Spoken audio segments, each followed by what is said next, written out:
OK, c'est bon. OK, so, prochain petit concept. On a une dizaine de minutes. On va essayer de juste grand portrait pour le prochain concept. Vous pouvez la page 354 du manuel. On a une nouvelle formule qu'on appelle le quotient de réaction. OK? Ça fait que si on était pour, je vais vous expliquer ça veut dire quoi puis ça mange quoi en hiver. OK? Si on était pour écrire le quotient de réaction, on aurait une formule générale qui ressemble à ceci.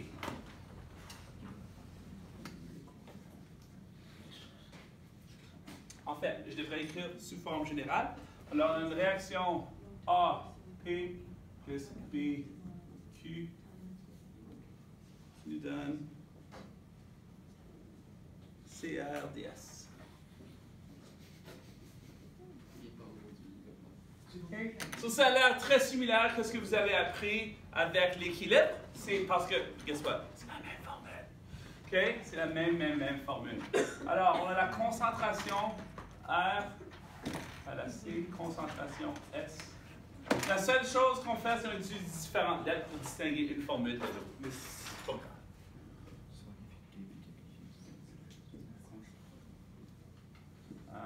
Q à la B. OK.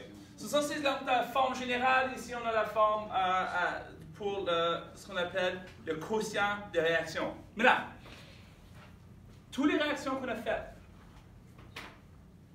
okay, jusqu'à date, on a travaillé avec ceci. Okay?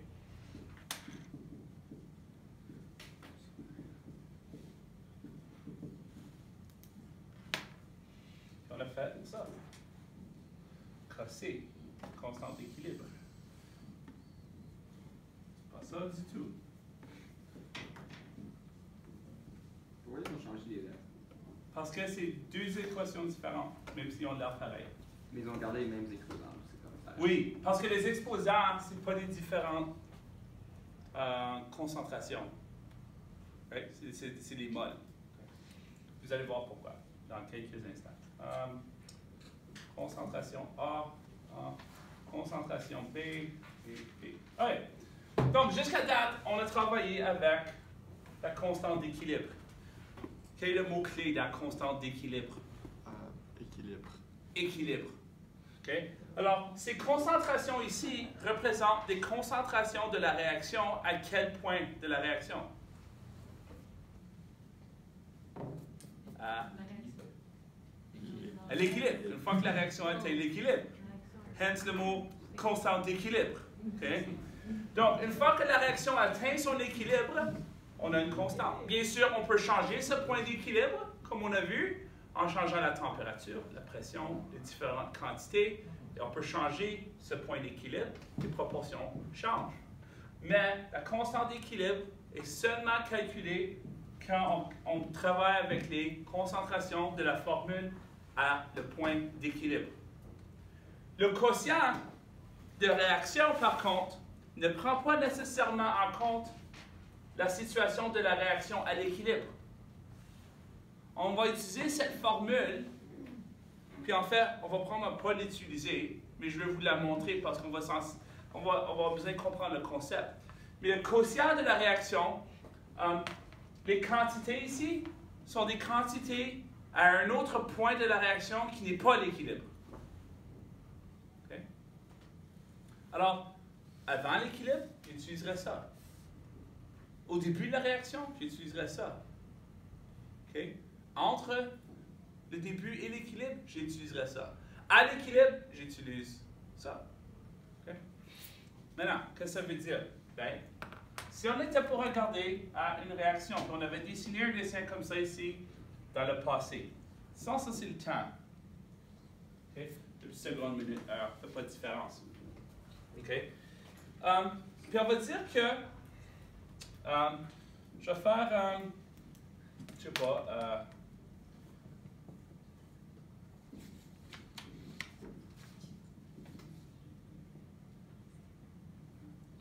on va dire que j'ai réactif et produit. Okay. Alors, si j'ai des réactifs et des produits, alors on va dire que, je sais pas, les réactifs vont être bleus et les produits, on va les faire rouges. Alors, puis on va faire ici, cet axe ici, ça va être le temps en secondes. Cet axe ici va être la concentration.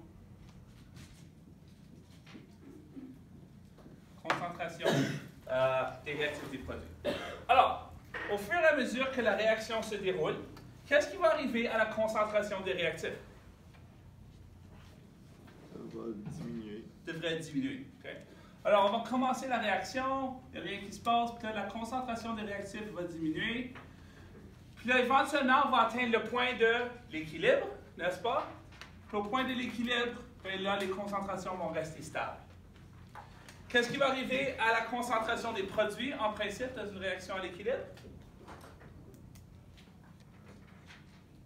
Comment c'est zéro, right?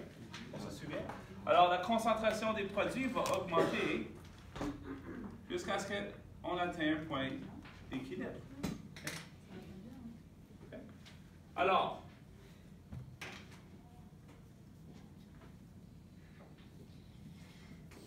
toute cette région ici, on parle de constante d'équilibre, n'est-ce pas? On peut calculer quel est l'équilibre, la concentration des réactifs des produits en utilisant la constante d'équilibre. On parle, puis cette constante d'équilibre est en lien avec les conditions du début, n'est-ce pas? Tout ce qui se retrouve entre le début de la réaction et le mouvement des réactions, des changements de quantité, de concentration, on utilise le quotient des réactions. Maintenant, est-ce qu'on va toujours voir un tableau comme ça? Non, OK. Pas nécessairement. Alors, moi, ce que j'aimerais que vous faites, prenez 120 secondes. Okay. Ça, c'est 2 minutes. Okay. Prenez 120 secondes, puis écrivez-moi ou dessinez-moi un tableau comme ça, okay, d'une réaction où on n'a presque aucune réaction. Okay. So, d'une réaction comme on vient de voir là, dans l'exercice précédent. Puis dessinez-moi un tableau comme ça pour une réaction complète. Ça, c'est une réaction à l'équilibre. Alors, je veux un tableau où j'aurai une réaction où j'ai presque aucun produit, puis la quantité de réactifs reste presque 100%. Et faites-moi un tableau où tous les produits transforment en réactifs, tous les réactifs transforment en produits. Puis là, après ça, on va regarder à ça.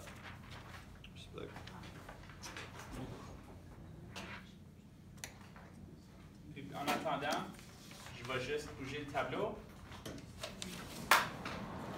Je vais dessiner les tableaux vides.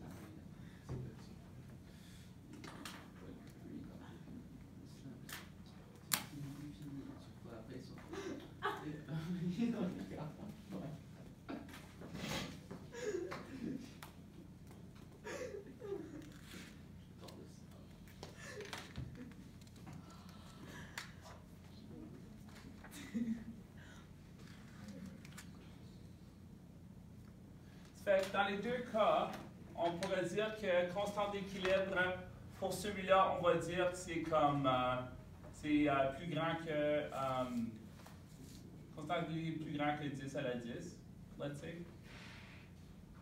Dans ce cas ici, on va faire une constante d'équilibre qui est plus petit que 10 à la moins 10. Right?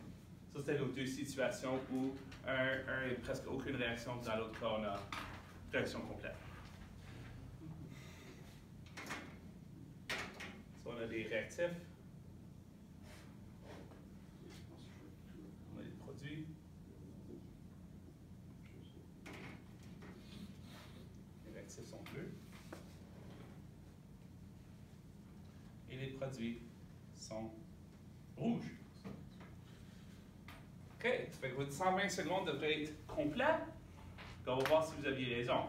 Alors, dans la question numéro, dans la première partie, c'est on n'a presque aucune réaction, une constante d'équilibre extrêmement petite.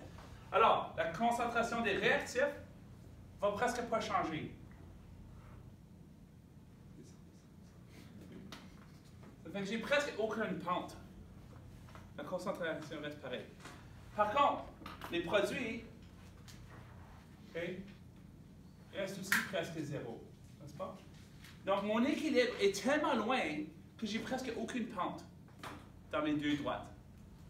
En fait, j'ai presque même pas de courbe non plus. Dans une réaction presque complète, qu'est-ce qu'on va remarquer? Une grosse pente. Ben, les réactifs, on ne va pas juste avoir une pente, on va avoir une courbe. Parce que d'habitude, ça se promène en courbe, pas en pente. C'est pas linéaire. On va voir pourquoi c'est toujours des courbes et presque jamais des pentes plus tard. Mais on va voir quelque chose qui ressemble à ça.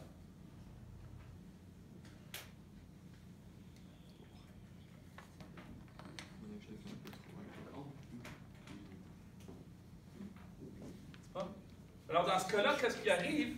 C'est que tous mes réactifs se transforment en produits, donc ma concentration devient zéro dans mes réactifs.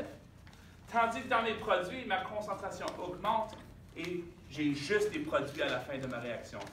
Alors, qu'est-ce qui va arriver, si vous allez remarquer, c'est qu'on a des changements dépendamment de la constante d'équilibre. On va voir pourquoi on a besoin de quotient de la réaction plus en détail plus tard. Puis avant de vous quitter, je vais vous montrer un tableau intéressant. Puis si on a la chance... Oh, excuse. Désolé. Non, en fait, j'ai mis ma vidéo aussi. Wow. Je vais en faire un autre avant de vous quitter. Ça ici, c'est un qu'on va essayer de faire dans un laboratoire. Puis, essayez de réfléchir à quoi ça va ressembler, qu'est-ce que vous allez voir. Des bulles.